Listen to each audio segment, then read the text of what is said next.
কল্পনা করুন তো, চারদিকে শুধু বালি আর বালি, কোথাও এক ফোঁটা পানি নেই, নেই কোনো গাছপালা, নেই কোনো জনমানব।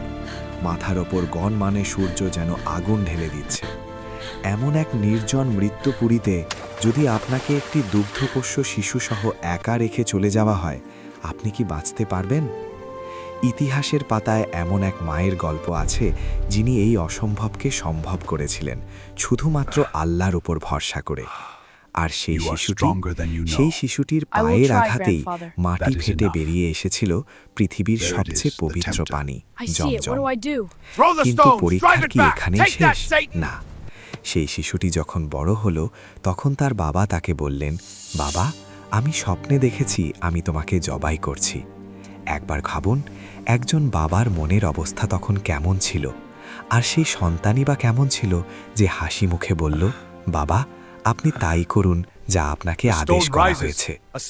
আজকের ভিডিওতে আমরা জানব মুসলিম জাতির পিতা ইব্রাহিম আলাইসালাম এবং তার ধৈর্যশীল সন্তান ইসমাইল আলাইসালামের সেই লোমহর্ষক কাহিনী। জানব কিভাবে এক ধারালো ছুরি আল্লাহর হুকুমে ভোঁতা হয়ে গিয়েছিল এবং কিভাবে মক্কার এই মরুভূমি হয়ে উঠল পৃথিবীর হৃদস্পন্দন। অংশ ১, জনমানবহীন মক্কায় নির্বাসন।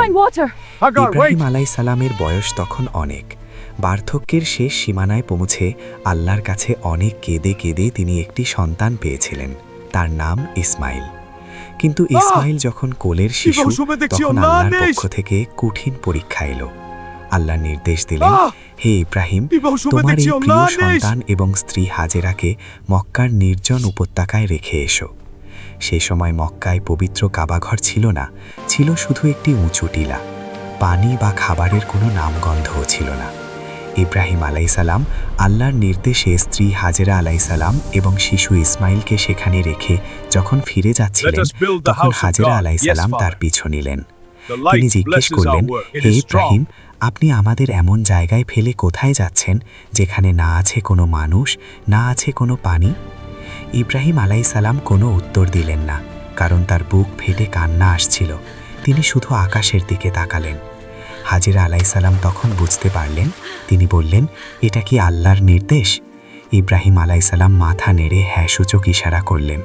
তখন হাজেরা আলাইসালাম দৃঢ় কণ্ঠে বললেন, তাহলে আপনি যান, আল্লাহ আমাদের ধ্বংস করবেন না।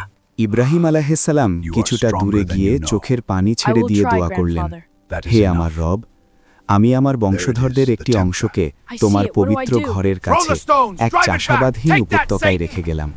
তুমি তাদের হেফাজত করো। সাফা মারুয়া এবং জমজমের অলৌকিক সৃষ্টি। ইব্রাহিম আলাইহিসসালাম চলে গেলেন। হাজেরা আলাইহিসসালামের কাছে সামান্য খেজুর আর পানি ছিল, যা দ্রুত ফুরিয়ে গেল। প্রচণ্ড গরমে শিশু ইসমাইল পিপাসায় ছটফট করতে লাগল। মায়ের বুকে দুধ নেই, মশকও খালি। সন্তানের কষ্ট সহ্য করতে না পেরে মা হাজেরা পানির খোঁজে দৌড়াতে শুরু করলেন। তিনি একবার সাফা পাহাড়ে উঠলেন, দেখলেন কোথাও কেউ নেই। সেখান থেকে নেমে দৌড়ে গেলেন মারুয়া পাহাড়ে।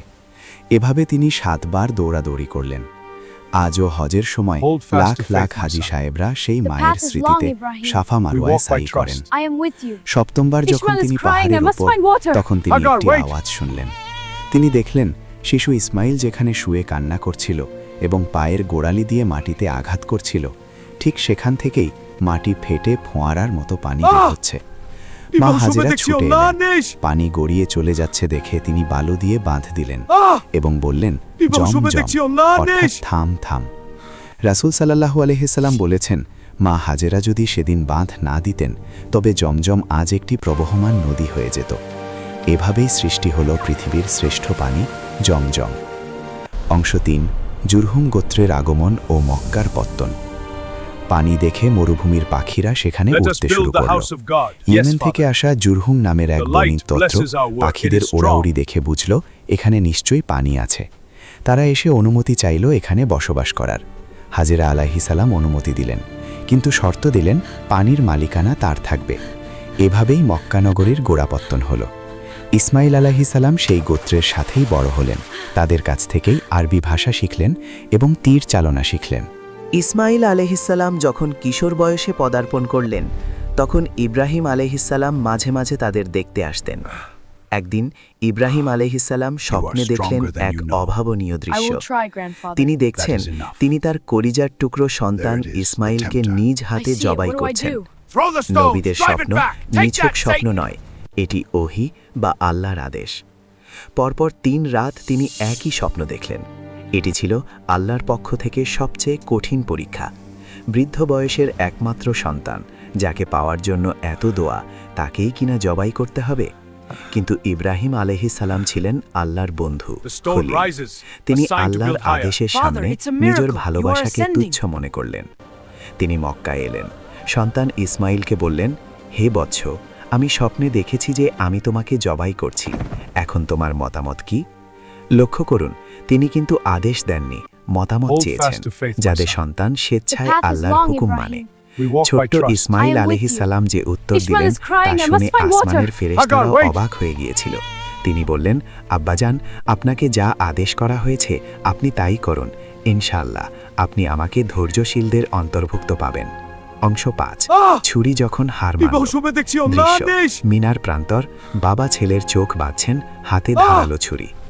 বাবা ও ছেলে মিনার প্রান্তরের দিকে রওনা হলেন। পথিমধ্যে শয়তান 3 বার ইসমাইল আলাইহিস সালামকে ধোঁকা দেওয়ার চেষ্টা করল।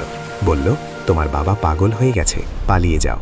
কিন্তু ইসমাইল আলাইহিস সালাম পাথর মেরে শয়তানকে তাড়িয়ে দিলেন, যেখানে আজ হাজিরা শয়তানকে পাথর মারে।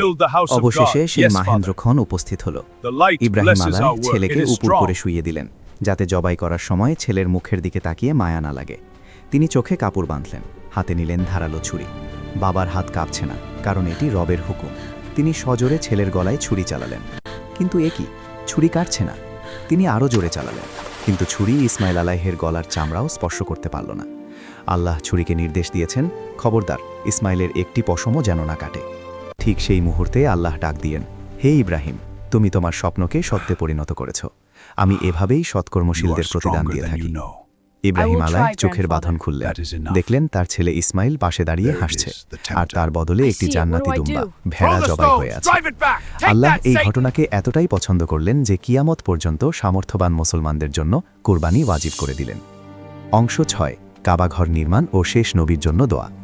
দৃশ্য, পিতাপুত্র পাথর আনছেন এবং কাবাঘর গাচ্ছেন। এই পরীক্ষার পর আল্লাহ ইব্রাহিম ও ইসমাইল আলাইহকে এক মহান দায়িত্ব দিলেন, তা হল আল্লাহর ঘর কাবা পুনর্নির্মাণ করা। পিতা ও পুত্র মিলে পাথর বয়ে আনলেন। ইব্রাহিম আলাইহ দেয়াল গাঁথতেন আর ইসমাইল আলাইহ পাথর এগিয়ে দিতেন। যখন দেয়াল উঁচু হয়ে গেল তখন ইব্রাহিম আলাইহ একটি বিশেষ পাথরের ওপর দাঁড়ালেন। সেই পাথরটি লিফটের মতো উঠানামা করত। সেটি আজকের মাকামে ইব্রাহিম।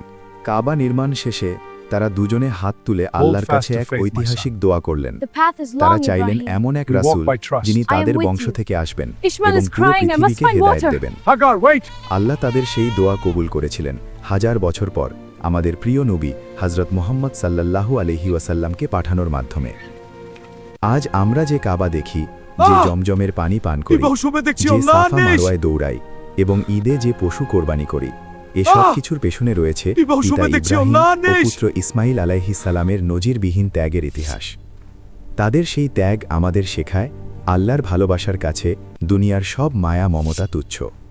হযরত ইসমাইল আলাইহিস সালাম বড় হয়ে সেই জুরহুম গোত্রে বিয়ে করেন এবং তার বংশধররাই পরবর্তীতে আদনানি আরব বা কুরাইশ হিসেবে পরিচিতি লাভ করে, যে বংশে জন্ম নেন আমাদের নবীজি সাল্লাল্লাহু আলাইহি ওয়াসাল্লাম। বন্ধুরা, ইব্রাহিম আলাইহিস সালামের আরেক পুত্র ছিলেন হযরত ইসহাক আলাইহিস সালাম, যার পুত্র ছিলেন হযরত ইয়াকুব আলাইহিস সালাম। আর এই ইয়াকুব আলাইহিস সালামের ছিল 12 জন সন্তান।